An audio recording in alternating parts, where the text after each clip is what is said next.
for voicing such unforgettable characters as Arnold in Teenage Mutant Ninja Turtles, Johnny Test in the cartoon hit with the same name, the prehistoric king of cavemen, Fred Flintstone, and Jedi Masters Logan and Obi-Wan Kenobi in Star Wars: The Clone Wars. It's enough. Yet these all pale in comparison to such Herculean characters as this ugly horse-like creature. We call it ugly. Or a random guy eating an apple. Is there an echo in here? Or the unforgettable and irresistible Mini-Wheat. Yeah, sorry, relate. He steps out of the local room for his newest role as host for Star Wars Weekends. Please welcome the small man with the freakish vocal range, James Arnold Taylor.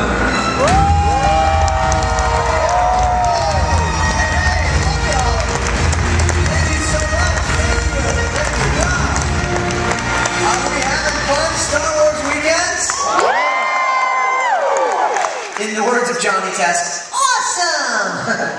You know, it's very strange that Obi-Wan Kenobi and Johnny Test and Fred Flintstone are all in the same voice, but they are somewhere in there, and I always try to manage that and have fun, but I am so fortunate to be able to do all these voices, and what a great time to share with you all here. Hope you can join me at 6 o'clock for my show, Obi-Wan and Beyond, where I get to do all those voices as well, but I must say, you know, it's funny, with like Leonardo and Fred Flintstone and Obi-Wan, I'm the third of each one of those. And 3 is a lucky number for me, I guess. And this is the 3rd day of Star Wars Weekend so far. And we've all ridden Star Tours, yes? Woo!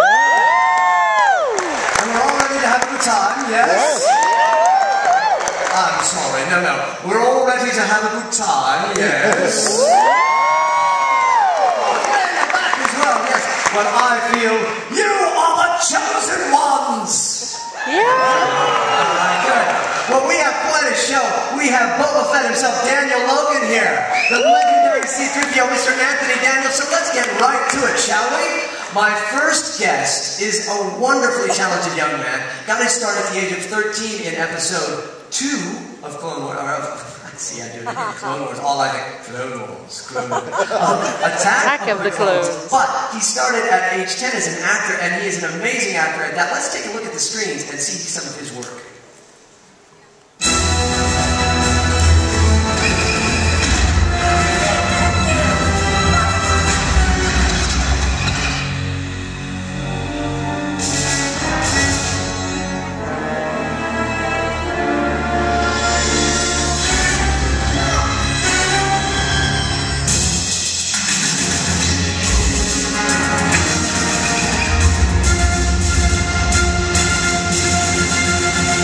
Ladies and gentlemen, Mr. Daniel Logan!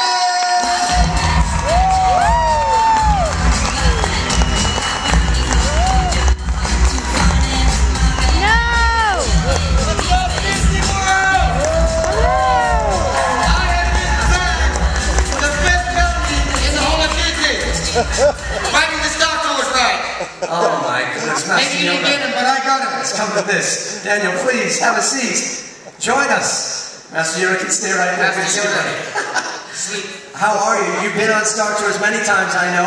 We all know because we've heard you on it. Yep, exactly. If you don't even see the photo log, you'll hear me like 3 down. Always screaming, having a good time. This is fantastic. We've had such a good time here, you know, together the last few days, getting to know each other more. Although we worked together on Clone Wars, it's just great. So, tell me about you starting as an actor at the age of 10, wasn't it? 10, yeah. I got into acting through rugby. I mean, my life, I was always, rugby is like football without the pads. So, when I was growing up, I eat, slept, and dreamt rugby. So, I was actually scouted to play for my country, which is called the All Blacks. Really? And your country is New Zealand. That's right. New Zealand. Yes. All the rings. Let's hear it. Yeah. And how did you then get the gig for Boba Fett? Well, it was through my agent. I've been working on TV shows and advertisements, Hercules. I did a little skit for Xena as well. Oh, yes. And I've been doing a TV show down in New Zealand.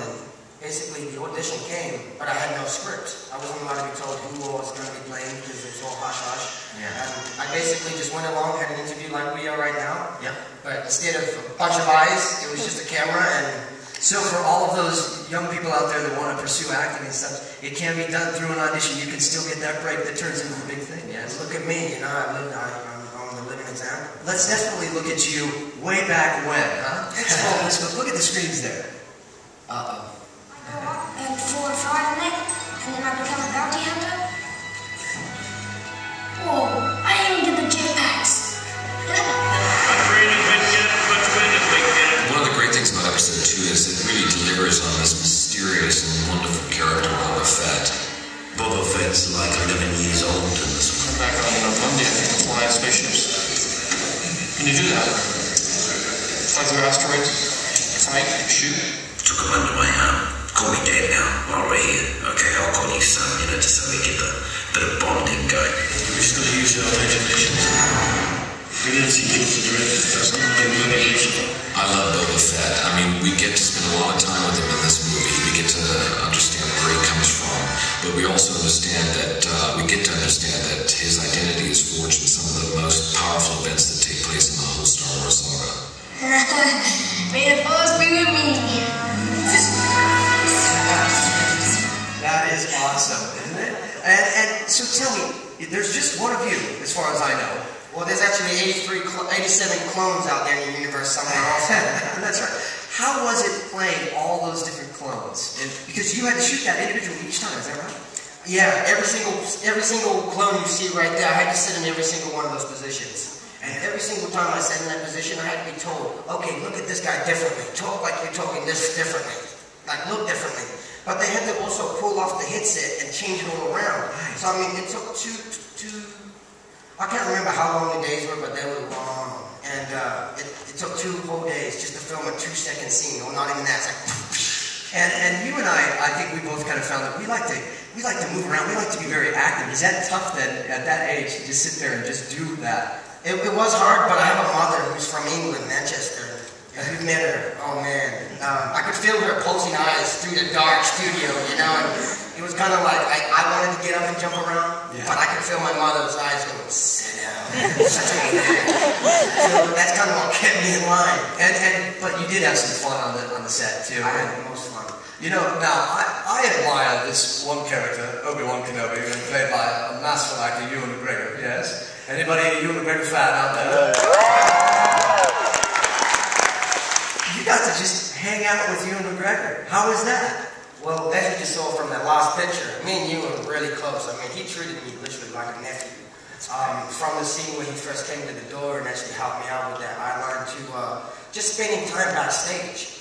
I used to be the guy who drive everyone around in the golf carts. I couldn't drive, I couldn't even drive a car, or let alone think about driving a car. I was 13 and all of 4 foot, you know, so me driving a golf cart was like this. If you imagine a car, That's how I am now. exactly. Let's get a Mini Cooper, they work. So I used to drive around the golf cart. So me and Ewan one day, we decided to break off the little governor. And the governor is something that they put on the golf cart so that the pedal can only push so far. Well, we broke it off, so it went basically almost 3 times as fast as they put it without the governor. Just the fact, it's me and Ewan. So I ended up sitting outside watching him in front of the first and second AD's studio. And there was this little ramp, or like little slope that would come from the one studio to another studio on the driveway. So he jumped in, he goes, watch this, watch this, watch this. I came and sat by that car where she's taking the hug picture. And he came down, and as he come down, he turned the wheel and slammed on the brakes. I was thinking, well, I'm 13 years old. The first thing I just, so I jump on in, and as I'm jumping in, I just hear one of the ADs, get him out of that car. So I'm like, huh? Well, I've been driving everyone around for about a month or 2, and at this time, I'm like, you just took all the fun away. So Ewan realized this, and this is what kind of man he is. I mean, this is the memory I remember to today. Like, it was the last day of me filming, the second to last day before me going back home to New Zealand. He pulled me aside and he said, hey Daniel, what time are you leaving? I said, around about 5 or 6. He goes, well, meet me at the studio at 4 o'clock in the morning, 4:30. And just meet me there and I'll be there. So I thought he's the biggest actor in the movie to me because he was so cool to me. Me too, as well. Exactly. To everyone. He ended up meeting me there at 4:30, and all I remember is him going, "All right, so you ready to drive the car?" So we jumped into the car, and in the pitch black dark, at 4 o'clock in the morning, we drove around the studio for about an hour and a half. And that's what I'm saying, that's what kind of person he is. Like, he took that man of his word, but brought it back to me in a memory that I'll never ever forget, you know? So then me and Obi-Wan Kenobi were driving around the studio in the pitch black, you know, and he was just sitting there in his robe, and I was just like, he never said, "I have a bad feeling about it." I think he was thinking that. But what about Hayden then? So, you know, did you go to the dark side of it? Me and Hayden, I went to the dark side a little, and that's where BOBA finally, you know, realized what side he wants to be on. Hayden pulled me aside, first time I ever met him, he goes, "Hey kid, meet me in my room, I got a gift for you." And my mother always told me, don't talk to strangers, you know what I mean? So I'm like, "Huh? Is it okay?" And then my mom was like, "Hey, go along, I know where you are." So I'm like, "All right, perfect." So I went along. And he'd given me a PlayStation 1 with about 12 games. And me and my family had already just got given like 2 PlayStations, even though I was brought up with no video games. So I was like, "Oh, 3rd PlayStation? Sweet!" You know? It's mine, I'll take it. I acted like I didn't have one. So he goes, do you want to play with my Dreamcast? My agent from America just brought over this Dreamcast, and I haven't played it yet. You want to play with me? So I'm like, yeah, sure, I'll play it with you. Sounds like a good idea. So exactly. So in Australia and America, we have the same cords that plug in the wall, but it's completely different voltages. He didn't have the converter. So I told him, I said, I have a bad feeling about this. And I told him, no, don't do that. It's not able. He's like, no, it's fine. So he plugs it in the wall. And as he puts in the game and pushes it on, the thing just goes, blows up and starts smoking. Well, we're in his room. Everything, the alarm starts going off, the fire department gets called. So it's funny, he lost so much that day. It ended up costing like $250 for the fire department to be called out actually. Even if you don't get anything, they still charge you. Yeah. So he lost his $250, I think was that.